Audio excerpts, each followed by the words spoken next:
This episode is brought to you by Co-creation.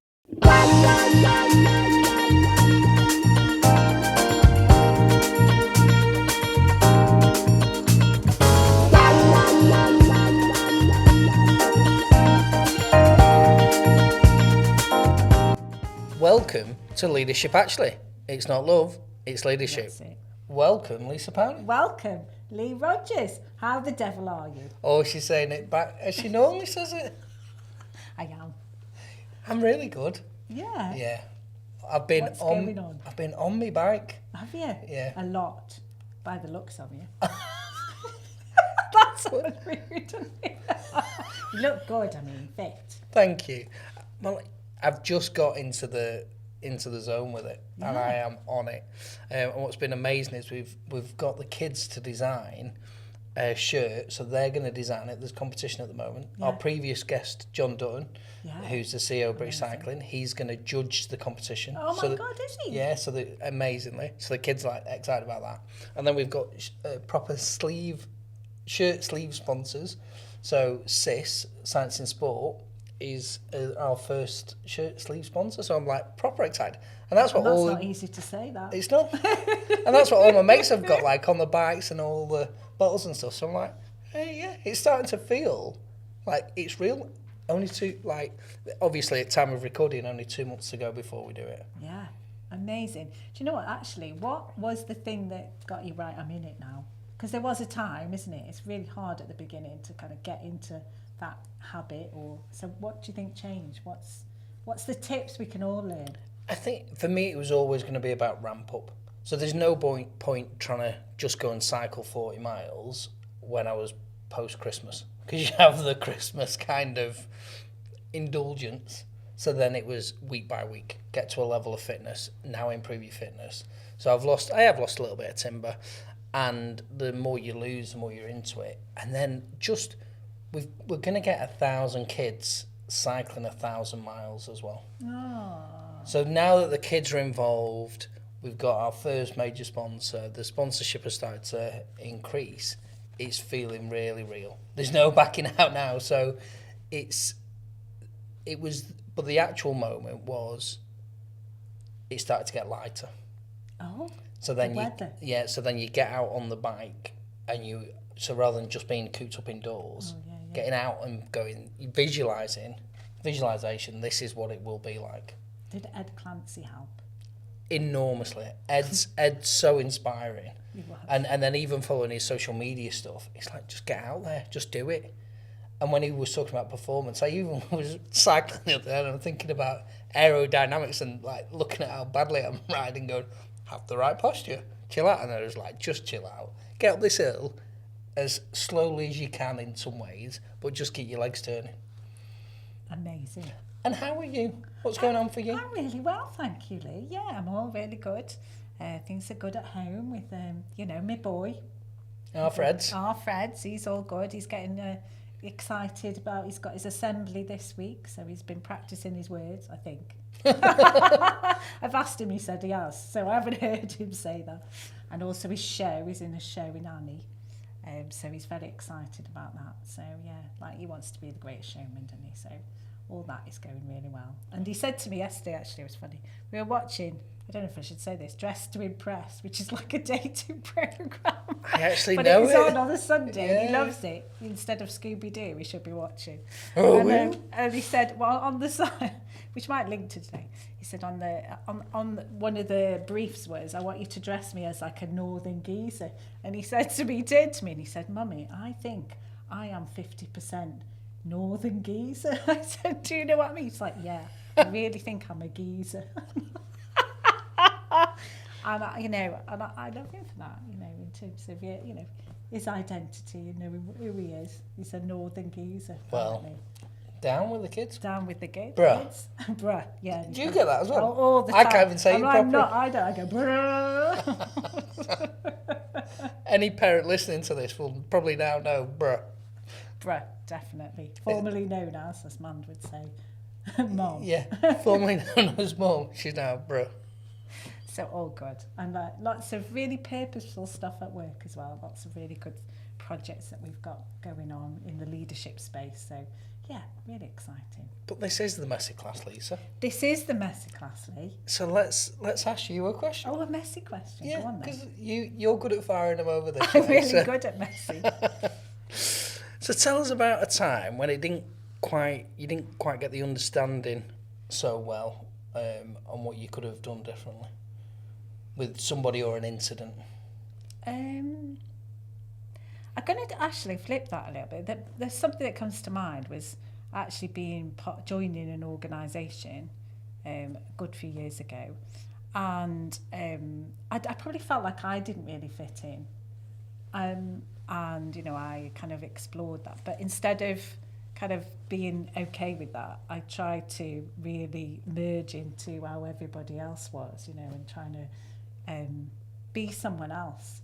And I probably lost a lot of sleep about that, and it caused a lot of anxiety, you know, and all those emotions about I didn't feel good enough and who am I in this place. And, you know, I do have this mantra, and I still probably say, you know, like fake it till you make it, you know, and I'll dress to look, impress and do all those different things. But deep down, I wasn't really being my authentic self. And I talk about that a lot now. You know, it's really important that you're able to rock up to work as a leader as your authentic self, because it takes a lot more effort and a lot more work to, you know, be somebody else at home and outside work, and, you know, be somebody else whilst you're in work and trying to flourish. But at the time, I thought that was the way to move forward and progress. And it did take me a couple of years, if I'm honest, of questioning and working it out.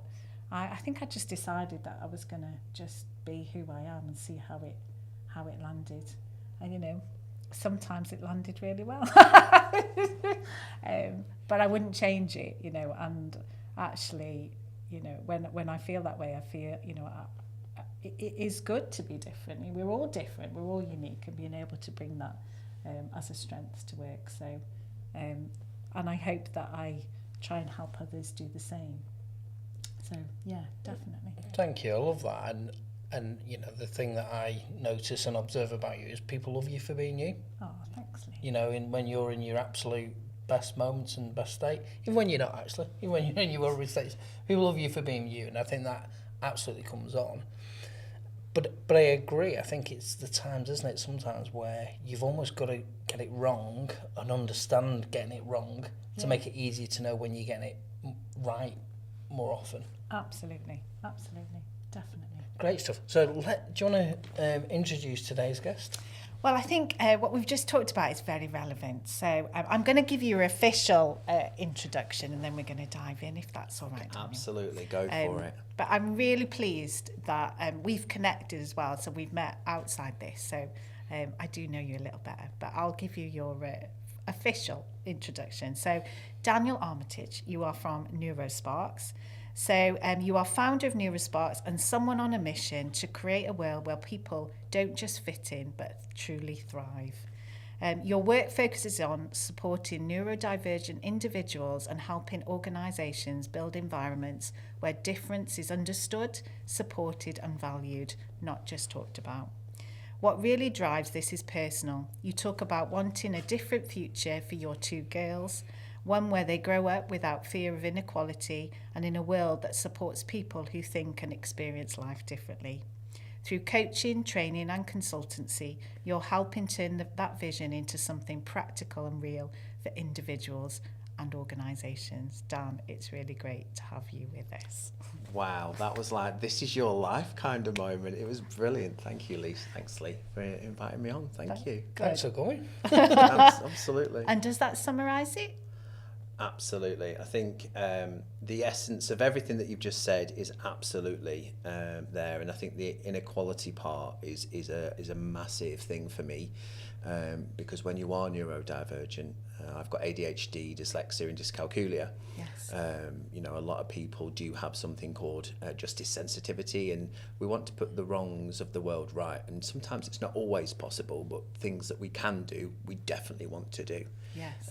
To the best of our ability. So thank you for that amazing introduction. Brilliant. Do you mind just explaining what those things are to people if they're not familiar with them? Absolutely. So under the sort of neurodivergent umbrella, you've got sort of 7/8 components. You've got ADHD and ADD, so attention deficit hyperactivity disorder, ADD, attention deficit disorder, so that's basically without the hyperactivity part.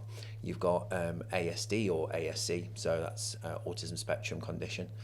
Then you've also got dyslexia, which is the phonological processing of words and letters, as well as things like time management and time constraint problems as well at times and struggles. Then you've got dyscalculia. Now dyscalculia can be unheard of, but it's very much like dyslexia. So dyslexia is with words and letters, but dyscalculia is with numbers. So I have a bit of an issue with things like times tables. So I know my ones and my twos, my fives and my tens. If it's sunny, if the wind is blowing southwesterly, I might know my 11s on a good day. Sometimes I might not. And that's some of the real challenges that people who are neurodivergent face, because a lot of it does is at an unconscious level. So we don't know when we're making some of these mistakes that people are constantly pointing out to us. And it's not until that we're consciously aware of them around the strategies and some of the coping mechanisms that we can start to really put things in place and move forward. And then you also have other things as well, so OCD, obsessive compulsive disorder, and tic disorders as well, which also come under the neurodivergent umbrella. And there's also another one called dysgraphia. My daughter Isabel, she's 14, she'll probably kill me for saying this, but it's okay. She has dysgraphia, and every single time she writes me a birthday or a Christmas card, she calls me Bab. And to look at it, it's like, why Bab? But she gets her B's and her D's mixed up. Yeah.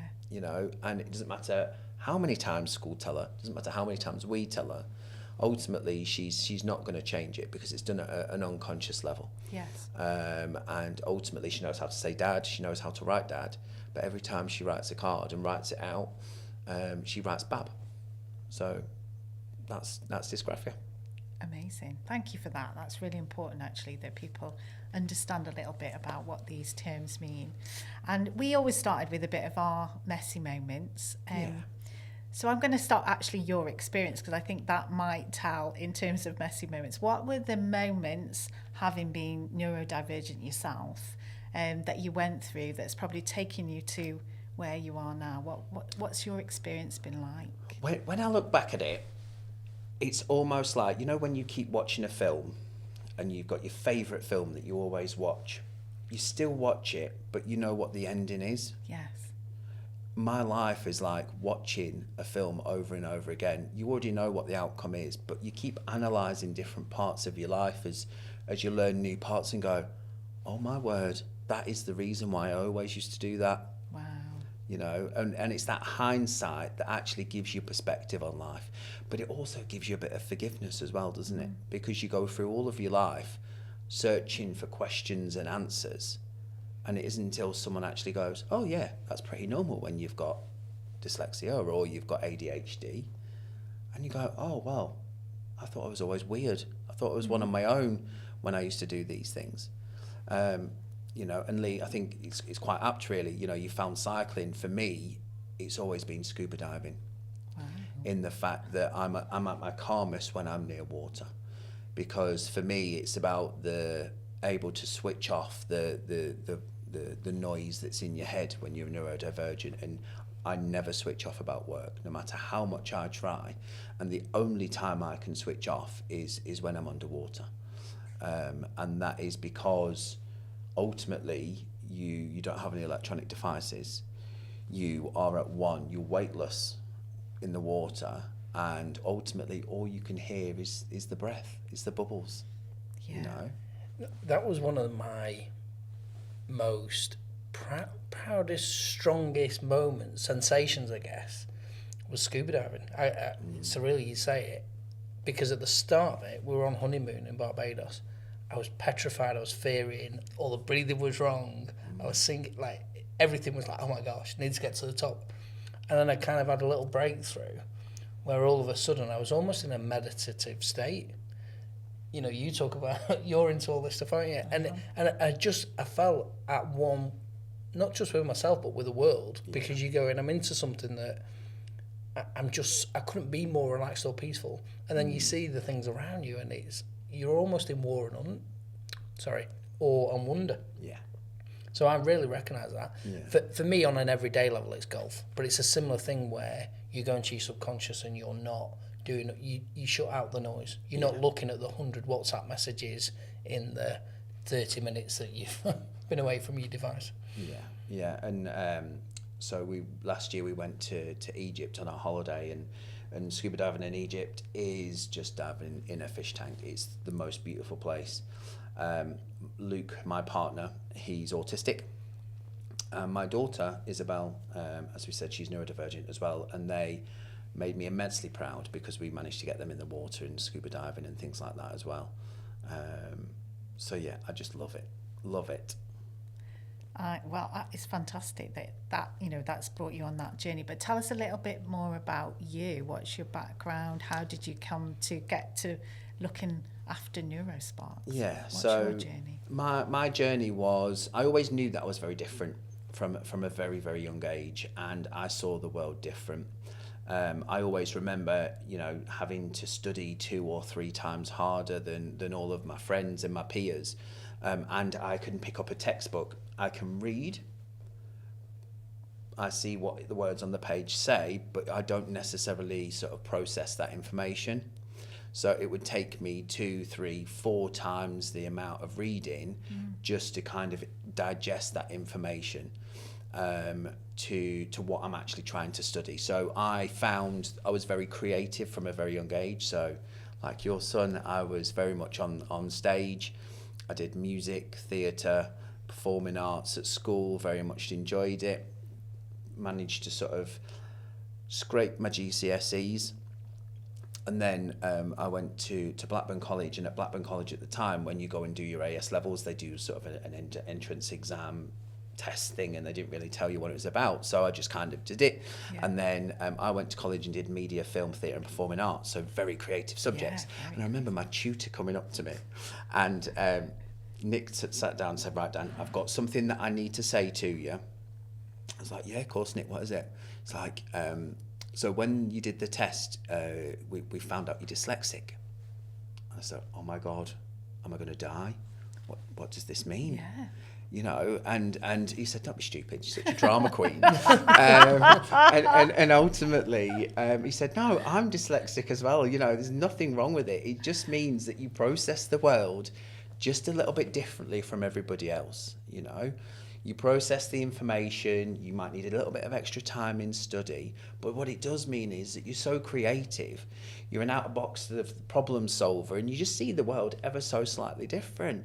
And it started to go, okay, right, that's fine. But actually, when I look at it, I see traits of it in my dad, and also my grandma. My nan, she could never spell Daniel. She could never spell my name, and she would always write it wrong. And that was what we came to love about Nanny Madge, because she just really couldn't spell and write, very well. And, it didn't define her as a person. And actually, a lot of things started to go in place. I didn't get my ADHD diagnosis, however, until I was 34. Wow. Because I always felt like there was a little part of me that was missing answers. Yeah. I didn't finish my exams at college, so I always remember sitting there. Practicals were always a dream for me because I was so creative, but when it came to the academic, actually processing what was on the paper and answering that to what they needed, I always really struggled. And I remember sat there in the exam in theatre studies and looking at the paper, and I just couldn't decipher what that paper was trying to ask me. Yeah. And I just got up and walked out. And I just vowed never to return to education because it just wasn't for me. Mm. So I went into employment. And of course, when you struggle with numbers, you struggle with words, what do you go and do? You go and work in a bank. Love it, Dan. Absolutely. So it's perfect. I was great at, speaking to people. And my ex-wife, her auntie was the branch manager at Santander in Burnley, where I live. And she said, "Look, Dan, you're looking for a job, come and interview for the counter position that I've got." And I did. So at 18, I was fresh sort of into the employment world and worked on the counter at a bank. And ultimately, you know, it's her that I have to thank for my career and where I'm up to now, because people would come to me and say, right, Dan, can I pay £610 off my mortgage? And I go, absolutely. I'd have a lovely little conversation. I'd write my breakdown on a piece of paper, put it in my till. But actually what I wouldn't know is instead of typing £610 into the keyboard, I'd type £160. Yeah. But because I didn't know I was doing it, I wouldn't find out until the end of the day when I was balancing my till.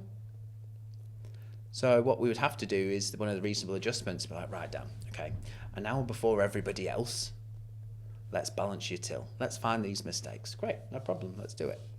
And then it got to, at the end of the day, Dan, make sure you balance your till, but also let's do it before lunchtime now as well, because you're still not quite getting it right. Yeah.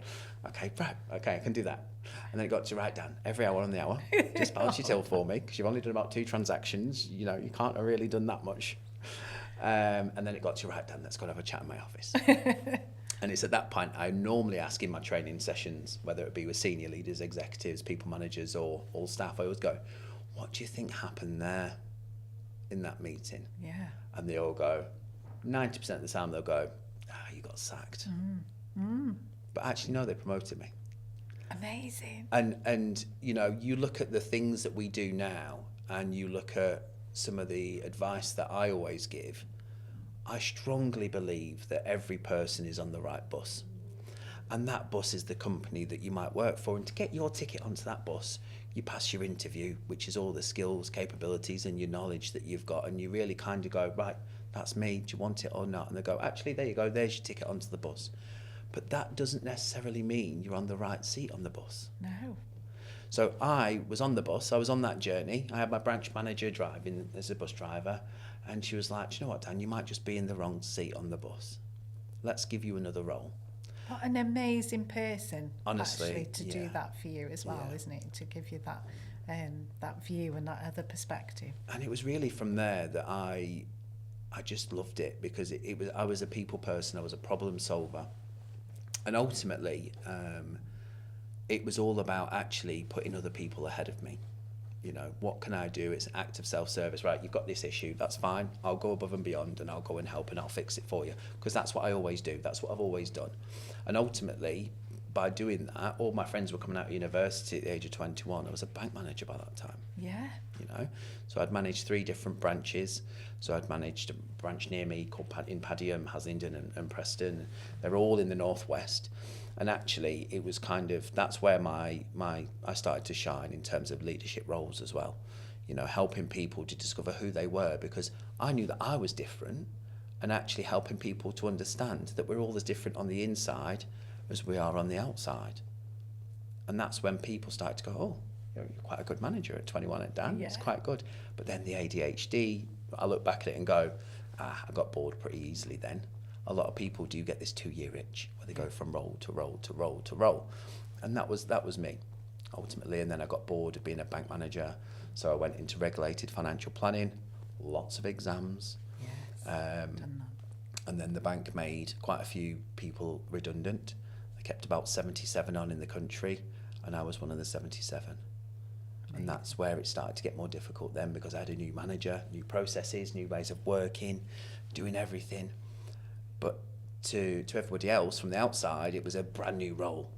You know, it was an exciting journey, but for me, I was terrified. Yeah. Because all of the mechanisms that I'd put in place, all of the strategies that I'd worked through all of my life, all of a sudden it was like a rug being pulled from underneath me, and I wasn't in control. So I was getting signed off for doing new areas of advice under a new regime with a highly regulated environment, and I was doing things wrong. And my manager said to me, look, you know, you need to start doing this right, or else we're going to have to take you down capability process. I said, look, I think it's everything to do with my dyslexia. Yeah. I've got a really poor memory. My memory's in the 99th percentile, which is the bottom 1% of the population. So my short-term memory I really struggle with. And my boss was like, no, I don't think it is. I just think you just need to say it right. Obviously, he didn't understand neurodiversity at that time. No. And we're talking probably 15, 20 years ago now. And really, I had to then approach HR within this organisation and get them to actually go, look, you need some extra support. But once I got that extra support, again, I flew. So yeah, so that's a bit more about me. And then I went on to become an independent financial advisor in a local organisation in the Northwest, and then I left there as head of learning and development. And then my last employed role, I was a national learning manager for an international insurance company, and I looked after about 12,000 financial advisors and mortgage advisors across that company. Amazing. So yeah.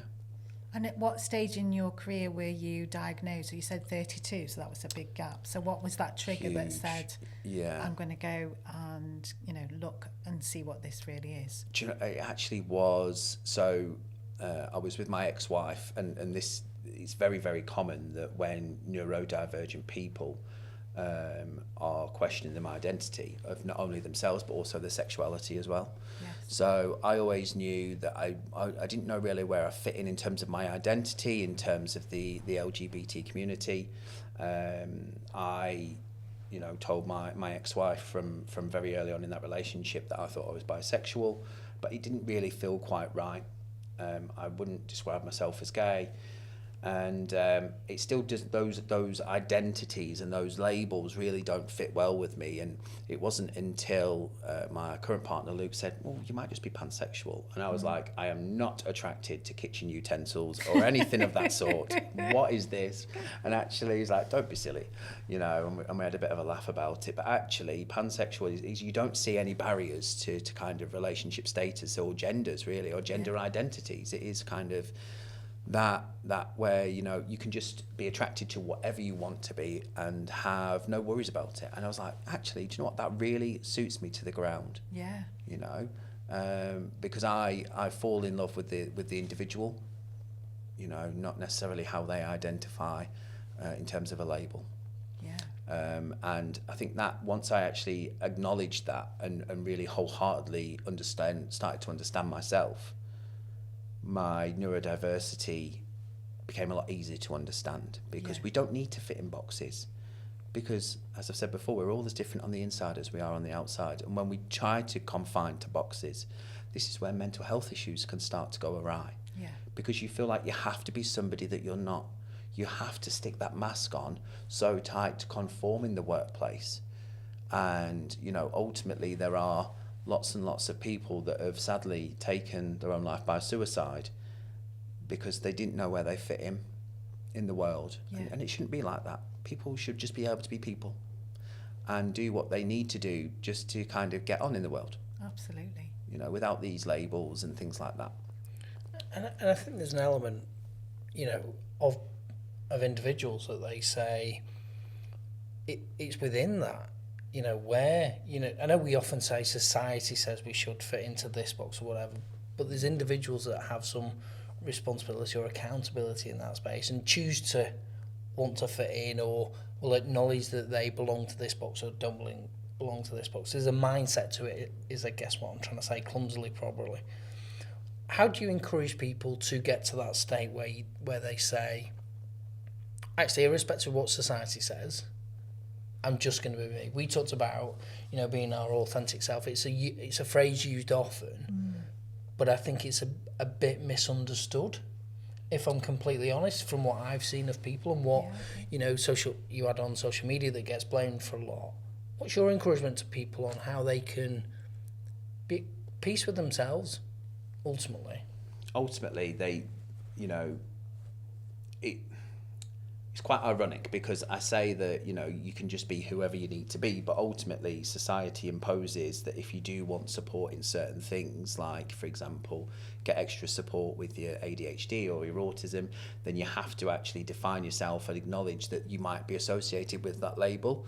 Now, it's only recently, since the early 90s, that the term neurodiversity has actually been around.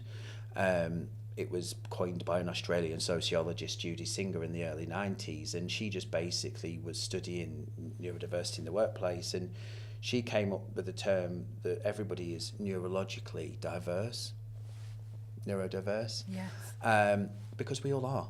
We're all neurodiverse, because if we all thought, acted, did the same things, then we'd either be robots or we'd be quite sad because we'd all be doing exactly the same things. Yeah. It'd be like Groundhog Day over and over. Imagine. But ultimately, this is why we should start to celebrate our neurodiversity in the workplace, and those workplaces that really do celebrate neurodiversity in terms of everyone should be different, you know, everyone should be able to work at the times that are best suited to them.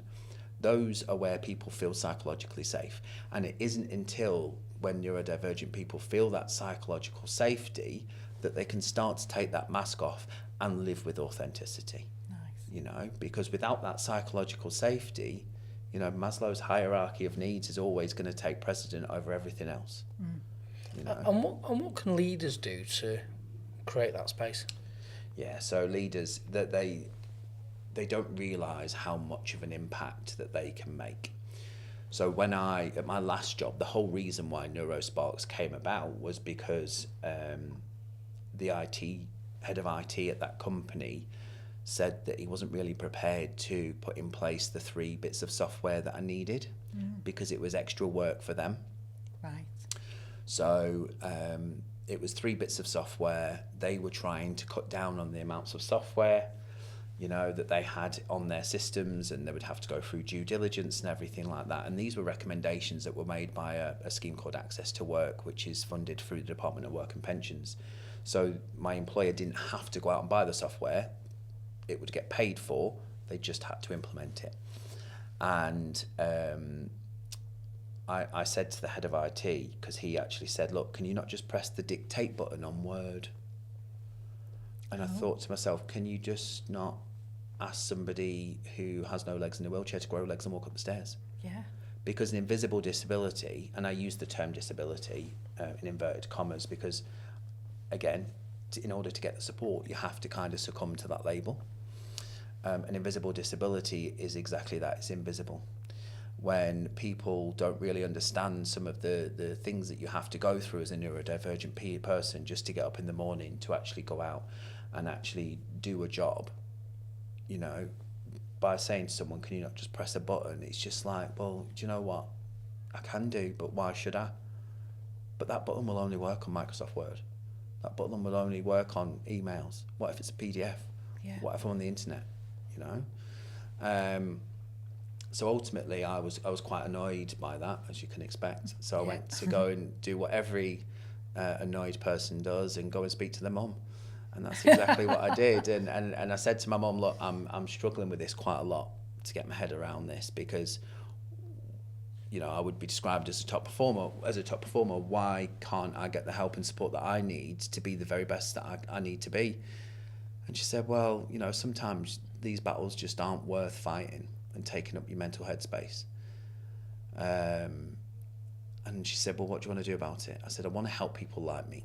I want to go and help people. There's tens of thousands of people like Daniel out there up and down the country that are in exactly the same situation that need support, but there are people putting roadblocks in the way, those bureaucratic processes. And I just want to be myself, my true authentic self, and go and help people. And at the time I didn't know what that looked like. I knew that Access to Work was a real thing. So Mum said, let's do it. You know, and 2.5 years later, you know, we've got a great business. We help and support people on a one-to-one basis. We help and support entrepreneurs, employees. We do coaching and mentoring so people can understand themselves. You know, especially with later life diagnostics, people who might be going, well, no, women and trans men might be approaching perimenopause and the menopause. Yes. And then they're starting to question themselves and their identity and go, do I have inattentive type ADHD? And actually, what does that mean? And then once they get a diagnosis, they then start to go through a grieving process of going, if I'd have known about this when I was younger, perhaps my life might have been completely different. And by coaching somebody actually to go, look, you aren't a bit of a weirdo by doing these things, you know, it's completely normal. And actually, the more you embrace it, and the sooner that you embrace it and accept it, and we go through the grief curve and things like that, and actually the sooner we do that, the more that you can move on. But actually we're going to give you all the skills and capabilities and the tools that you need to be the very best you most of the time. And we also do workplace training. Wow, how freeing is that, you know, that having that support and that ability to coach people to understand that they can be the best that they possibly can. It still gets me emotionally, you know, because the impact that I can have and my team can have on somebody where we know that they've been in a really dark place, and we know that, you know, they've attempted to go to the big guy in the sky because they just don't fit in. And when they do understand themselves, they are really glad that they made that decision to stay. Yeah. You know, because I was there, I did it. I tried to take my own life by suicide back in 2019 because I really didn't know who I was. And this was before my ADHD diagnosis. And actually, I'm really glad that it didn't work, because I saw the impact it had on not only my mum, but also my children as well. Yeah. And it was from that day on I was like, no, this has to stop. We can't let people carry on taking their own life because they don't know who they are. Yeah. Whether that be with sexuality or whether that be with neurodiversity, with any disability, whether it's a visual disability or not, we're all people, we're all humans at the end of the day. We all think differently, and we all deserve to be on this planet to make an impact.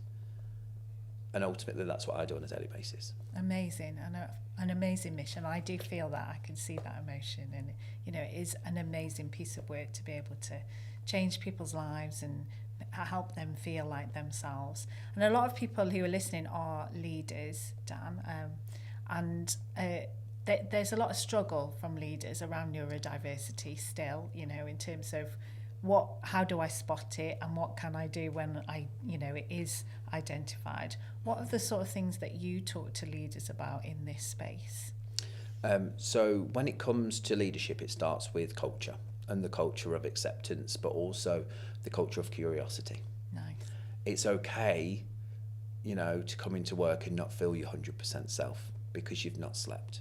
You know, people with autism tend to wake up, you know, after probably 4 or 5 hours sleep.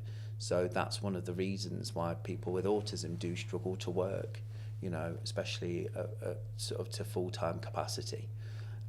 And giving people permission to actually talk about this, you know, whether it be with employee resource groups, whether it be with leadership training, so actually the leaders understand it first and foremost, and then people managers understand it, but actually giving the hindsight to all staff.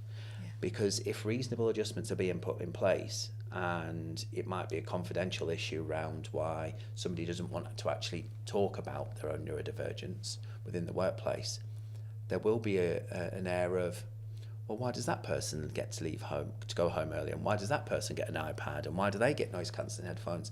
I want some of that, you know. But actually, when you invite people to be curious and ask those questions, and actually support them to know the answers, and that we're all as different on the inside as we are on the outside, what it does is it creates that supportive nature within companies.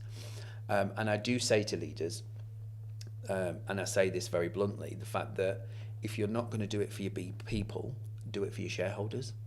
You know, because ultimately as a company, the ramifications of getting it wrong, you know, the largest ever disability harassment and disability discrimination case awarded by a tribunal was 2 years ago, and that was for £4.5 million because somebody with ADHD and PTSD wasn't supported by their actual employer. Yeah. You know, and we get calls all of the time in the fact that people are getting refused to do workplace training from their employees because they don't see it as a priority. Yeah. You know, and that is a really different frame, isn't it, and looking at it. But if we flipped it as well, and actually we did deal with everybody as individuals, and we saw neurodiversity as a superpower, what might that bring to organisations? I mean, the benefit of neurodiversity in the workplace and supporting neurodivergent colleagues is not only are you going to have a culture of inclusivity and acceptance, you're also going to find that these individuals who are neurodivergent are going to feel psychologically safe. Yeah. But they're going to feel safe to go above and beyond because they're going to feel supported. So actually, when a neurodivergent person feels safe and supported, the recent statistics is that they're going to be between 28 and 134% more productive than their neurotypical peers. Wow, who doesn't want that as an organisation? Honestly, but then you wonder why you've got these huge international companies, you know, like your Microsoft, your Amazon, your Googles of the world, who are doing a fantastic job in supporting neurodivergent talent because they really understand it. Not only the benefits to the individual, but the benefits to the company as well. Yeah, how exciting is that? And So, proof as well. There's evidence that it works. 100%. So leaders should really understand that this is not only going to be putting their people in the best position possible and supporting inclusivity and empowerment of inclusivity, but also it's going to help them in the long run as well, because the more diversity of thought that you've got in an organisation, the better problem solving that you've got, the more productive people are going to be, but also the more that you're supporting individualism and that creativity. Like you say, we know that well-led, diverse teams outperform well-led, non-diverse teams. Yeah. So, back to your shareholder point, absolutely makes sense. And that's what often companies want, isn't it? That note of difference. Like, on its simplest form, how do we get the best out of people? Irrespective of title, label, but, really importantly, they've got the support needed in place. I always think about, if it was a member of your family, how would you want them supported? If it was your daughter, your son, your wife, versus we often go, well, leadership, corporate title, whatever, it becomes a different kind of responsibility, or, too much work back to your IT manager. Treating someone as a human being, what can we do to make your life as easy as possible? That's practical, that support, so that we get the best out of you and you get the best out of us. And exactly that. And do you know what? It shouldn't even be a consideration of cost, because the UK's Access to Work programme, sponsored by the DWP, that will cover off the cost, and even if you're a large organisation, they will cover 80% of the cost, so one of the reasons why we do what we do at NeuroSparks, we claim directly from the DWP, so we cut down that red tape with employers.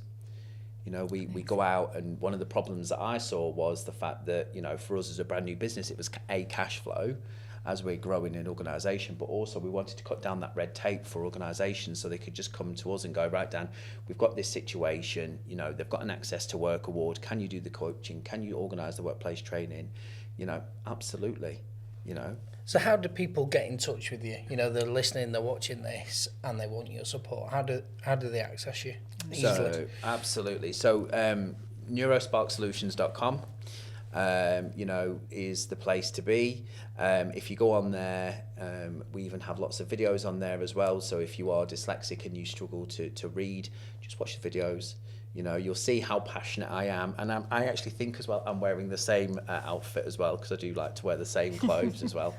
Looks fab. But there you go. So neurosparksolutions.com. I mean, we've got 30 to 35,000 followers on TikTok at the moment. We've got a big LinkedIn presence.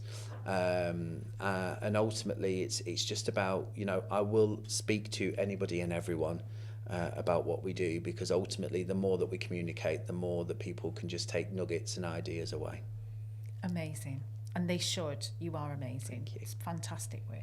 Amazing. Thank you so much Thank you, Dan. for sharing your knowledge, wisdom, your stories. It's been really inspiring.